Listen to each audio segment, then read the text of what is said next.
ముముక్షు వ్యవహార ప్రకరణములోని 8వ అధ్యాయము అప్రయత్నశీలుడు దుర్గతులు.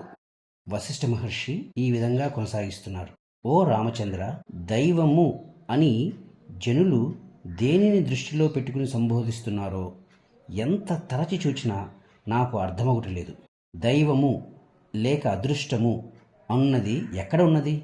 దానికి ఆకారము గాని, కర్మ గాని, చలనము గాని, పరాక్రమము గాని లేదే. అందుచేత అది మిథ్యాజ్ఞానము చేతనే ఆరూఢమై ఉంటోందని మా అభిప్రాయం.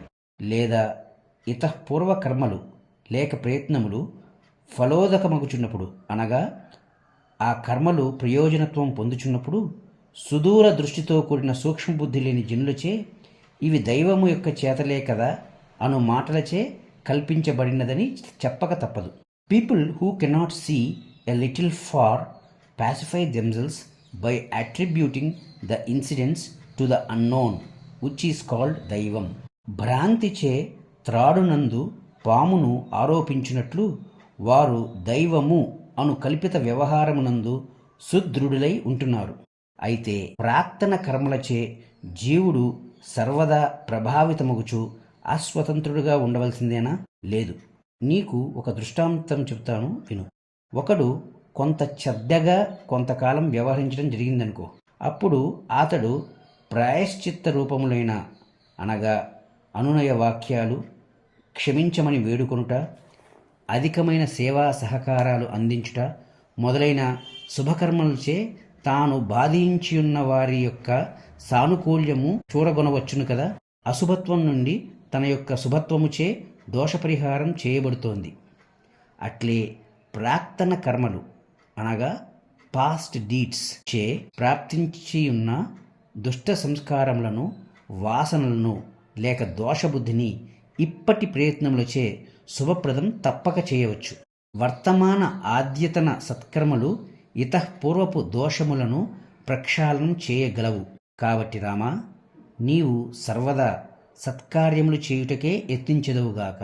కొందరు మూర్ఖులు ప్రత్యక్షమును ప్రక్కకు పెట్టి అనుమానమును మాత్రమే ఆశ్రయిస్తూ దైవమే అంతటికీ కారణం, మా చేత సత్కర్మలు ఎప్పుడు చేయించాలో దైవమునకు తెలుసు కనుక మేమేం చేయగలం అని చెప్పుకుంటూ వర్తమానంలో ఉత్తమ ప్రయత్నశీలుడు కాకుండానే రాత్రింబగళ్ళు గడిపివేస్తున్నారు. అట్టి దుర్మతులు, మూఢులు నీకు తారసపడితే వారితో ఇలా చెప్పు: దైవ బలం చేత మమ్ము అగ్ని ఏమీ చేయలేదు అని తెలిసి మీరు అగ్నిలోకి దూకండి అను. ఒళ్ళు కాలకుండా బయటపడగలరేమో చూద్దాం. అందుచేత నేను తగినంత ప్రయత్నశీలును కాలేదు కనుకనే ఉత్తమ జ్ఞానం పొందలేకపోయాను అని మనిషి భావించడం మంచిది. కానీ దైవం మాకు జ్ఞానం ప్రసాదించలేదు అని సరిపెట్టుకుని కాలాయాపన చేయటం ఉచితం మాత్రం కాదు. సరే, ఈ ప్రపంచమున దైవమే సర్వము నిర్ణయిస్తుంది, చూడరాని చెప్పబడజాలని ఆ దైవమే అన్నిటికీ కర్త, ఇక కర్తృత్వం అంటూ మరెవ్వరికీ లేదు అని అనుకుందాం. ఇక పురుష ప్రయత్నం ఎందుకు? ఎవరో ఎక్కడో ఉండి నీ కాళ్ళు చేతులు కదిలిస్తున్నారా?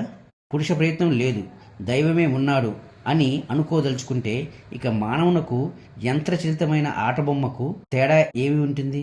దైవమే సర్వము చేస్తున్నప్పుడు ఇక స్నాన, దాన, జప, తపాదులు ఎందుకు శాస్త్రములచే చెప్పబడుచున్నాయి?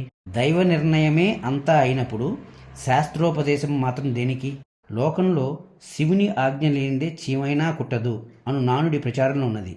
అట్లే నా రుద్రో రుద్రమర్చతి అన్నది కూడా రుద్రాభిషేకంలో వాక్యం. రుద్రుడు కానివాడు రుద్రుని అర్చించలేడు. ఈ రెండిటి యొక్క సమన్వయార్థం అతి సూక్ష్మ బుద్ధితో గ్రహించాలి. మనం ఇప్పుడు ఈ ఆత్మవిచారణ చేస్తే మాత్రం ఏమి ప్రయోజనం ఉంటుంది? ఈ విచారణ ఉపదేశాలను మానివేసి కాళ్ళు చేతులు గాలికి వదిలి కూర్చుంటే సరిపోతుంది కదా. ఆ దైవమునే అన్ని ప్రయత్నములు చేయమని చెప్పి ఇక ఈ జనులను పురుష ప్రయత్నం మాని చతికిలపడవందామా? కాబట్టి దైవమును ప్రతిపాదించి అప్రయత్నశీలుడు కాగోరు వారిని మేము లెక్కలోనికి తీసుకోము. ఈ ప్రపంచంలో ప్రతి ఒక్కరూ ఏదో ఒక ప్రయత్నం చేస్తూనే ఉన్నారు, ఒక్క శవం తప్ప. యత్నము వలనే ఫలితం అనేది లభిస్తోంది. ఈ నా యత్న ఫలితములు అల్పమైనవా లేక పరమోత్కృష్టమైనవా అన్నది జీవుడు తన బుద్ధితో సరి అయిన నిర్ణయం తీసుకోవాలి. కానీ యత్నము వలననే ఫలితం అన్నది కర్మల యొక్క సిద్ధాంతము, అప్రతిహతమైన శాసనం అయి ఉన్నది. యత్నములను అనుసరించే జీవునకు త్రికాలములు ప్రాప్తిస్తున్నాయి. అందుచేత ఓ రామచంద్ర, ఏది ఎట్లు అగుచున్నదో అదంతా ప్రయత్నానుసారమే ఉంటోంది అని గ్రహించబడుగాక. దైవము లేక అదృష్టము అన్నవి అర్ధరహితమైన పదములేనని మా అభిప్రాయం. అయినా నాదొక ప్రశ్న. ఆకృతి లేని దైవము, ఆకృతి కలిగిన మనుషుడు చేసే ప్రయత్నములు, ఈ రెండిటికి సమన్వయం, ఏకత్వం, సమాధానం ఎట్లా కుదురుతాయి? ఆ రెండిటికి సంబంధం ఎట్లా ఉంటుంది? అందుకే ఆ మాట నిష్ప్రయోజనమైనది. మరొక విషయం, కలము, కత్తి ఈ రెండింటినీ ఒకేసారి ఉపయోగించడం సాధ్యమా? దైవమే అంతా చేయిస్తాడు, కానీ పురుష ప్రయత్నం కూడా ఉండాలి అని అనటం కూడా అటువంటిదే అవుతుంది. కాళ్ళు చేతులు లేనివాడిచే దైవం ఏదైనా చేయించగలదా? లేదు కదా. ఈ జగత్తులో ఒక పసిబాలుని దగ్గర నుండి మహామేధావి వరకు దైవము అను దానిని తమ మనోబుద్ధులచే ప్రత్యక్షపరుచుకున్న వారెవరైనా ఉన్నారా? ఈ విధంగా దైవము అన్నది అసత్తేనని తెలుటలేదా? దైవము అనబడినది వేరుగా ఎక్కడో ఉన్నదనే కాసేపు అనుకుందాం. అప్పుడు ఈ బుద్ధి, దైవము అన్నవి రెండు ఒకటేనా, వేరువేరా అనే మరో ప్రశ్న ఉదయిస్తుంది. ఎందుకంటే అట్టి భావన చేసేది ఈ బుద్ధితోనే కదా. కనుక ఈ ప్రశ్నకు మనకు సమాధానం కావాలి. నిశ్చయము అనే ధర్మమును నిర్వర్తించే బుద్ధి, దైవము అనబడినవి ఒక్కటే. దైవము యొక్క ప్రభావము చేతనే దైవమును అనుసరించే బుద్ధి ప్రవర్తిస్తోంది అని మనం నిర్ణయిస్తామనుకో, అప్పుడు ఆ రెండింటికి భేదం లేనట్లే కదా. అనగా బుద్ధియే దైవము కనుక ఇక బుద్ధినే మనం ఆశ్రయిస్తే సరిపోతుంది కదా. బుద్ధౌ శరణమన్విచ్చ. దైవము అనబడే మరొక వస్తువును ఎందుకు ఆశ్రయించాలి? ఎందుకంటావా? బుద్ధి అన్నది అందరికీ అనుభవభూతమై ఉంటుంది. దైవమా ఎక్కడున్నదో ఎట్లున్నదో తెలియదు. దైవము బుద్ధి వేరు వేరు అని అనుకుంటామనుకో, అప్పుడు సంబంధం లేని రెండు విషయాలు సంబంధం కలిగి ఎందుకు ప్రవర్తిస్తున్నాయో చెప్పవలసి వస్తుంది. అనిర్వచనీయమగు దైవము ఈ సర్వజీవుల బుద్ధులను ఎందుకు ప్రభావితం చేస్తున్నది? దానికి వచ్చే ప్రయోజనం ఏమిటి? ఈ ప్రశ్నకు సమాధానం లభించడం లేదు. కనుక మనం దైవము అను దానిపై ఆధారపడకపోవటమే మంచిది.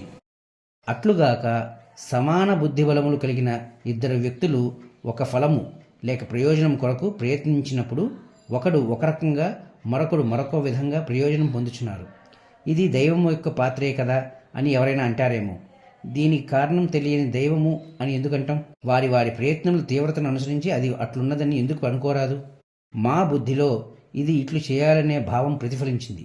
ఇది దైవము యొక్క చర్యయే కదా అని మరెవరైనా అంటారేమో. ఆయా శారీరక క్రియలు, మానసిక ఆలోచనలు, యత్నములే నిశ్చయమును ప్రభావితం చేస్తున్నాయని ఎందుకు అనుకోకూడదు?